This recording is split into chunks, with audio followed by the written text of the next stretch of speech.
Hello friends, ഇന്ന് ഞാൻ വന്നിരിക്കുന്ന അടിപൊളി ഒരു സിനിമയുടെ റിവ്യൂ ആയിട്ടാണ്. ലക്കി ട്രബിൾ 2011 ഇറങ്ങിയിട്ടുള്ള ഒരു കോമഡി സ്പോർട്സ് ഡ്രാമ മൂവിയാണ്. അതിഗംഭീരമായൊരു പ്ലോട്ടിലൂടെയാണ് ഈ സിനിമ പോകുന്നത്. ഈ സിനിമയിൽ ഏറ്റവും വലിയ പ്രത്യേകത പറയുന്നത് ഇതിൽ നമ്മുടെ മില ജോവിക്കിൻ്റെ ഒരു അതിഗംഭീരമായ ഒരു ആക്ടിംഗ് ആണ്. നമ്മൾ ഇതുവരെ ഈ ആക്ടറെ കണ്ടിരിക്കുന്നത് റെസിഡൻഷ്യൽ ഈവിൾ അങ്ങനെ പോലുള്ള സീരീസിലൊക്കെ കണ്ടിരിക്കുന്നത്. ആ ഒരു ആക്ടർ ഫുൾ ആക്ഷൻ ഓറിയൻറ്റഡ് മൂവീസിലേക്കാണ് ഈ നായിക വന്നിരിക്കുന്നത്. ചിലപ്പോൾ അദ്ദേഹത്തിൻ്റെ പെർഫോമൻസ് അങ്ങനെ ഭയങ്കര രസമായിരിക്കും, ഹൈ വോൾട്ടേജുള്ള പെർഫോമൻസ് ഒക്കെയാണ്. പക്ഷെ ഇതിൽ വളരെ ഫണ്ണിസ്റ്റിക് ആയിട്ടുള്ള ആക്ടിങ്ങും അതിഗംഭീരമായൊരു എന്താ പറയുക ഒരു പ്ലോട്ടും കൂടിയാണ് ഈ സിനിമ പോയിക്കൊണ്ടിരിക്കുന്നത്. ലക്കി ട്രബിൾ ശരിക്കും ഒരു ട്രബിൾ തന്നെയാണ്. നമുക്ക് ഈ സിനിമ തുടങ്ങുമ്പോൾ തന്നെ ഒരു ജസ്റ്റ് ക്യൂരിയോസിറ്റി എന്തായിരിക്കും ഈ സിനിമ തുടങ്ങുമ്പോൾ തന്നെ വാട്ട് കൈൻഡ് ഓഫ് ലക്കാണ് ഈ നായകൻ ഫേസ് ചെയ്യുന്നത്, ഇല്ലെങ്കിൽ നായിക ഫേസ് ചെയ്യുന്നത് നോക്കും. പക്ഷേ ഇതിൽ ഏറ്റവും ലെക്ക് എന്ന് പറയുന്നത് വളരെ സിമ്പിളായിട്ടാണ്. കാരണം ഒരു ആക്സിഡൻറ്റ് സംഭവിക്കുന്നു. ആക്സിഡൻറ്റിന് ശേഷം ഓൾറെഡി എൻഗേജ്ഡ് ആയിട്ടുള്ള നായിക ഈ ആക്സിഡൻറ്റ് സംഭവിച്ച ആളുടെ കൈൻഡ്നെസ്സും ആ സിൻസിയറിറ്റിയും ആ ഒരു പേഷ്യൻസും എല്ലാം കണ്ട് നല്ലൊരു ക്യാരക്ടറിന് കണ്ട് അദ്ദേഹത്തിന് ഇഷ്ടപ്പെടുകയും പിന്നെ അദ്ദേഹമായിട്ട് എൻഗേജ്മെൻറ്റും കല്യാണം കഴിക്കാനുള്ള തീരുമാനം എടുക്കുന്നു. ഓൾറെഡി എൻഗേജ്ഡ് ആയിട്ടുള്ള വ്യക്തിനെ വേണ്ടെന്ന് വെക്കുന്നു. അതൊക്കെയാണ് ഇതിൽ ലെക്കായിട്ട് കാണുന്നത്. പക്ഷേ ഈ നായകനാണല്ലോ ഒരു കടാറ് സാധനം. ആളൊരു ആക്ടിങ് പറഞ്ഞാൽ ഭയങ്കര ഫണ്ണി വരണം, സോ ക്യൂട്ട്.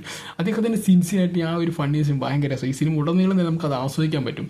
ഈ സിനിമയുടെ ഏറ്റവും വലിയ അഡ്വാൻറ്റേജ് എന്ന് പറയുന്നതിന് ഇത് തന്നെയാണ്. ഇദ്ദേഹത്തിൻ്റെ ഒരു കൈൻഡും ഇദ്ദേഹത്തിൻ്റെ ഒരു എഫേർട്ടും ഇദ്ദേഹം ഫേസ് ചെയ്യുന്ന ട്രബിൾസ് അതെങ്ങനെ അദ്ദേഹം ഓവർകം ചെയ്യുന്നത് എന്നൊക്കെ തന്നെയാണ് ഈ സിനിമയുടെ ഏറ്റവും വലിയ പ്രത്യേകത.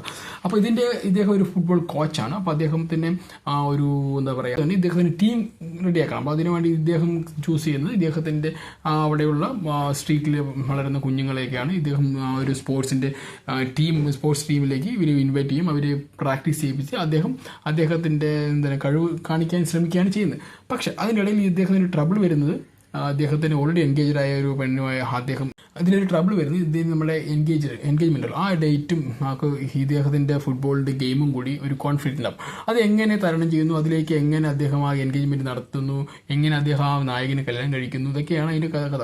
അതിനിടയിൽ ഈ ഫുട്ബോൾ മാച്ച് വലിയൊരു എന്താ പറയുക നമുക്കൊരു ഇൻട്രസ്റ്റിംഗ് ആയിട്ടൊരു ഫാക്ടേഴ്സാണ്. കാരണം ഈ സ്ട്രീറ്റ് പിള്ളേർ എങ്ങനെ ഫുട്ബോൾ കളിക്കും എന്ന് ആലോചിച്ച് എല്ലാവരും വളരെയധികം വ്യാകുലപ്പെട്ടിരിക്കുന്ന സമയത്ത് ആ കുട്ടികളുടെ കഴിവുണ്ടല്ലോ അത് വളരെ വ്യത്യസ്തമായി അവർ പ്രകടിപ്പിക്കുകയും അതിനുശേഷം അവർ ഓരോ മാച്ചും അതിഗംഭീരമായിട്ട് വിൻ ചെയ്ത് വരികയും ചെയ്യും. പക്ഷേ നമ്മുടെ നായകൻ ഏറ്റവും വലിയ പ്രാധാന്യം നായികൻ്റെ എൻഗേജ്മെൻറ്റ് പങ്കെടുക്കുന്നതാണ്. കാരണം രണ്ടും കോൺഫ്ലിക്റ്റ് ആയി കിടക്കുകയാണ്. ഇദ്ദേഹത്തിൻ്റെ ടൂർണമെൻറ്റും ഇതും ഒരു കോൺഫ്ലിക്റ്റാണ്. അപ്പോൾ എങ്ങനെ ഈ ഇദ്ദേഹത്തിൻ്റെ പിള്ളേരെ തോൽപ്പിക്കണം, അപ്പോൾ അത് തോൽപ്പിക്കാൻ വേണ്ടി തന്നെയാണ് ഇദ്ദേഹം ഈ സ്റ്റേറ്റിലുള്ള ഒന്നും അറിയാത്ത പിള്ളേരെ ഫുട്ബോൾ ടീം ഇട്ടതും.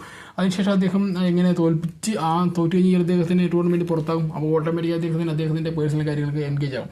അതൊക്കെയാണ് ഈ സിനിമയിലെ ഈ നായകൻ കരുതി വിചിരിക്കുന്നത്. പക്ഷേ ഈ പിള്ളേരുണ്ടല്ലോ അതിഗംഭീരമായ പെർഫോമൻസ് ആണ്. അവർ ഫുട്ബോളിൻ്റെ ഒരു വേറെ തരത്തിലാണ് ഈ സിനിമ അവർ ആവിഷ്കരിക്കാൻ ശ്രമിച്ചിരിക്കുന്നത്. വളരെയധികം എന്താ പറയുക ജെന്യൂനിറ്റിയോട് തന്നെയാണ്. വളരെ സിൻസിയറായിട്ട് അവരുടെ ആ ഒരു സ്കില്ലും അവർ നേരിട്ട പ്രശ്നമൊന്നും അതൊന്നുമല്ല അവർ നോക്കുന്നത്. അവർ ആ ഫുട്ബോളിലേക്ക് ഇറങ്ങുമ്പോൾ അവർ ഒറ്റ ടീമായിട്ട് ഇതെങ്ങനെ പ്ലേ ചെയ്ത് വിൻ ചെയ്യാം എന്ന്. പക്ഷേ അവസാനം വിന്നൊക്കെ ചെയ്യുമ്പോൾ നല്ല അതിഗംഭീരമായൊരു ക്ലൈമാക്സ് ഒക്കെ തരും. നല്ല സൂപ്പർ സിനിമയാണ്. കാരണം എനിക്ക് ഭയങ്കര ഇഷ്ടമായി. കാരണം നമുക്ക് ഭയങ്കര മൈൻഡ് ഫ്രീ ആയിട്ട് ഇന്ന് കാണാം. ഭയങ്കര ഫീൽ ഗുഡ് മൂവി എന്നൊക്കെ പറയില്ല, ആ ഒരു ലെവലാണ് സാധനം. അതിഗംഭീരമായൊരു സിനിമ തന്നെയാണ്. നിങ്ങൾക്ക് ഈ സിനിമ കാണാൻ പറ്റുകയാണെങ്കിൽ കാണണം. ഈ സിനിമ നമ്മൾ ഡയറക്റ്റ് ചെയ്തിരിക്കുന്നത് ലീവൻ ഗബ്രിയറ്റ്സിയാണ് ഈ സിനിമ ഡയറക്റ്റ് ചെയ്തിരിക്കുന്നത്. ഇതൊരു റഷ്യൻ ലാംഗ്വേജ് മൂവിയാണ്. നിങ്ങൾക്കത് ഇതിൻ്റെ സബ് ടൈറ്റിലൊക്കെ ഇട്ട് വേണം കാണാൻ. ഇതിൻ്റെ ജെൻഡർ എന്ന് പറഞ്ഞാൽ action, comedy, romance, mellow drama, sports ഒക്കെ വരുന്നതാണ്. ഇതിൻ്റെ ടോട്ടൽ ബഡ്ജറ്റ് എന്ന് പറയുന്നത് $78 ലക്ഷം ആണ് ഇത് ഇൻവെസ്റ്റ് ചെയ്തിരിക്കുന്നത്. പക്ഷേ അതിൽ കൂടുതൽ എന്തായാലും അവർക്ക് ആ സിനിമയെ കിട്ടിയിട്ടുണ്ടെന്ന് വിചാരിക്കുന്നു. കാരണം അത്ര ഗംഭീരമായൊരു പ്ലോട്ടിലൂടെയാണ് ഈ സിനിമ വയ്ക്കുന്നത്. അതിഗംഭീരമായൊരു റഷ്യൻ ആ ഒരു കൾച്ചറും റഷ്യയിലുള്ള മറ്റു ആക്ടേഴ്സിൻ്റെ ഒരു എന്താ പറയുക ഒരു അതിമനോഹരമായ പെർഫോമൻസ് ഒക്കെ ഈ സിനിമയിൽ കാണാൻ ഉടനെ നമുക്ക് പറ്റും. എന്തായാലും അതിമനോഹരമായ സിനിമയാണ്. നിങ്ങളും ഈ സിനിമ കണ്ടു നോക്കും. എന്തായാലും നിങ്ങൾ ഒരിക്കലും നിരാശപ്പെടുത്തില്ലെന്ന് ഞാൻ വിശ്വസിക്കുന്നു. കാരണം ഞാൻ ഈ സിനിമയുടെ ചെറിയൊരു വിഷ്വൽ കണ്ടുകൊണ്ട് മാത്രം സിനിമ കാണാൻ തുടങ്ങിയാണ്. പക്ഷേ എനിക്കത് ഭയങ്കരമായിട്ട് ഇഷ്ടപ്പെട്ടു. സിനിമയുടെ ആ പോക്ക് നമ്മളെയും കൊണ്ട് ഇങ്ങനെ ഉടനീളം കൊണ്ടുപോകും. കാരണം ഓരോ ഇൻസിഡൻസ് ഉണ്ടാകുമ്പോൾ നമ്മളും അതിലേക്ക് അറിഞ്ഞോ അറിയാതെ ഇൻവോൾവ് ആയി അത് നമ്മുടെ ഒരു പ്രശ്നമായി മാറി പോകുന്ന സന്ദർഭമൊക്കെ ഈ സിനിമയിൽ കാണാൻ പറ്റും. കാരണം അത്രയും മനോഹരമായ ഒരു പ്ലോട്ടിലാണ് ഈ സിനിമ ചിത്രീകരിച്ചെടുത്തിരിക്കുന്നത്. എന്തായാലും ഈ സിനിമ നിങ്ങൾ കണ്ടു നിങ്ങളുടെ അഭിപ്രായങ്ങൾ രേഖപ്പെടുത്തും. Okay, bye, see you, thank U.